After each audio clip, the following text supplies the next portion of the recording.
Gusto, maganda to. Talaga ako, magtatapusan tayo rito. Tapusin na natin lang mga kababayan. Tama na! Sobra na! Palitan na! Kung maging kalahating milyon tayo, at magiging pagsapit ng alas 10 ay makaaabot tayo ng nasa 800,000. At ang 800,000 kung mangyayari yan ay magiging 800,000 and 1,500. Kaya ang masasabi ko na lang dyan, pasensya kayo, bumaliktad ang panahon, pumabor sa amin, kami naman. Tingnan niyo po kung gaano kapangyarihan ang taong bayan.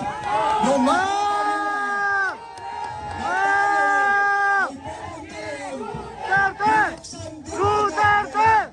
Duterte! Duterte! Duterte! Ating karapatan, ating nang, ito ang pinili natin, ating karapatan. Ayun, maraming salamat, Councilor Tatay Rani. Thank you, General Abirin, for standing up for your words of negotiation. Maraming salamat, Captain Ray, before ko tawagin si... Okay, hindi na pumayag, pero sige lang. Total nakalusot na, hayaan na natin yan. Palapasin mo na, Brother Mark. Pakinggan po natin ang boses ng kababaihan.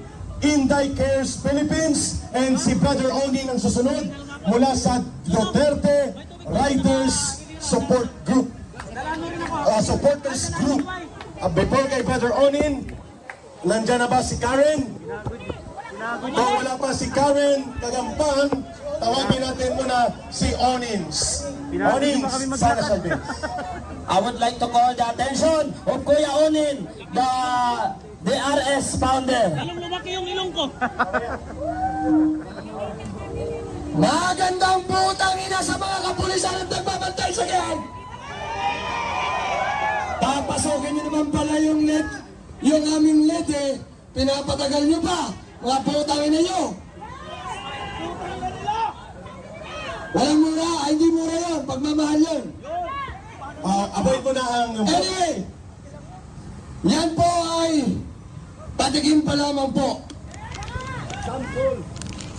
Kami po ay noong March 11 ay nandito na po natutulog gabi-gabi. Araw-araw. At tayo po ay mahinahon na nagkakaroon ng gentleman's agreement sa araw-araw at gabi-gabi natin programa. Siguro naman po, etong ating mga konting hiling, huwag naman po sanang idaan pa sa pahirapan. Hindi naman yan kawalan sa institusyon o sa inyong departamento. At kami naman po ay maayos namang makikiusap. Ngunit, kung kayo po ay gusto ng patigasan, ay handa rin po kaming magpatigasan! Kaya po kami naririto ngayon dahil ang bawat isa na nandito ay punong-puno na sa kagaguhan ng ginagawa ng gobyernong ito. Papayag pa kayo na patuloy tayong ginagago? Papayag pa tayo na patuloy tayong inaabuso? Papayag pa kayo na patuloy tayong namimili sa mga tindahan at ninanakaw lang ng mga politiko ang kaban ng bayan? Kaya sa araw na to, papayag pa tayo na papabuyin lang din nila ang Senate Blue Ribbon Committee hearing? Hindi! Kaya mga kababayan, sa araw na to, tayo po ay ilalabas na po yung ating galit. Ilalabas na po natin ang ating hinanakit. Hindi na po tayo papayag na magpapatuloy sila sa kanilang pag-aabuso, lalong-lalo na sa mga nakaupo sa kasalukuyang gobyerno natin ngayon. Kung kaya't amin pong binabalaan ang lahat ng mga nasa gobyerno, kasama na din po ang mga nasa kapulisan. Hanggat maaari po sana, hindi po hahantong sa masakit at madugo ang araw na to. At iiwasan natin yan. Iiwasan po sana natin ang magkaroon pa ng mga sakitan dahil po tayo ay kapwa Pilipino. Kaya po kami ngayon, makikiusap kami sa lahat, lalong-lalo na ang mga nasa loob. Ilagay nyo lamang po sa ayos at ayon sa konstitusyon ang mga bagay-bagay na ginagawa niyong desisyon dyan sa loob ng Senado. Dahil na nagmamatyag po kami, nanonood po kami, nagbabantay po kami, at alam po namin ang pinaggagawa niyong pambababoy sa ating konstitusyon. Kung kaya't kami po ay naririto upang makialam, upang makibaka, at upang makiisa.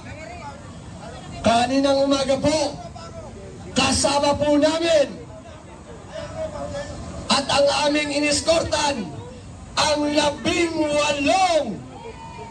18 soldiers na naroon na ngayon sa loob. Mabuhay ang mga matatapang na former soldiers. Kaya sa aking mga kasamahan, lalong-lalo na ang DRS Duterte Rider Supporters, maraming salamat po sa inyong serbisyo. At kay Tatay Rani at sa lahat ng mga kasabay namin kanina at sa mga brave 18 soldiers, kayo po ang susi. Kayo po ang magbubukas ng nakasaradong unawa ng mga mamamayang Pilipino na hindi pa nila alam, karamihan at hindi nakikialam sa mga usaping mga korupsyon na nagaganap sa ating bayan. Excuse Brother Onins, announcement mga kababayan. Sabayan niyo po si Ka Eric, Brother Onins sa pagpalakpak. Nandyan na ang delegasyon mula sa Batasan at Commonwealth area ng mga kapatiran. Panimula na, simulan na, kumadagundong na ang lakas ng taong bayan mula sa kapatiran sa area ng Commonwealth at Batasan. Go ahead, Brother Onins, for your final message. Maraming salamat sa iyo, Ka Eric. At sana naman, sa araw na to, magkaroon na ng katapusan ang mga pang-aabuso ng nasa gobyerno. Dapat lang tapusin na. Kaya sa lahat, lalong-lalo na ang mga witnesses na isasalang sa Blue Ribbon Committee hearing, mabuhay po kayo, nandito lang po kayo, kaagapay ninyo at susuporta sa inyo. At sa lahat po ng naririto, maraming salamat po sa pagdalo at sa mga parating pa lamang. Thank you for your support and you for coming over. At sa mga nag-iisip, huwag na kayong magdalawang isip pa. Pumunta na po kayo rito sa harap ng Senado at sabay-sabay natin ipaglaban ang kapakanan ng bawat mamamayang Pilipino. Maraming salamat at mabuhay po tayong lahat. Mabuhay Niles! Sa mga Vince, no? Sabay-sabay, i-request natin ang Maisog Drummers to come forward. Sa mga taga-Maisog Drummers, ayun, mayroon na tayo. Yes. Ito po, Maisog Drummers, come forward. Yes. Babagsak si Marcos. Babagsak si Marcos. Babagsak si Marcos. Babagsak si Marcos. Babagsak si Marcos. Malakas, malakas. Babagsak si Marcos. Babagsak si Marcos. Babagsak si Marcos.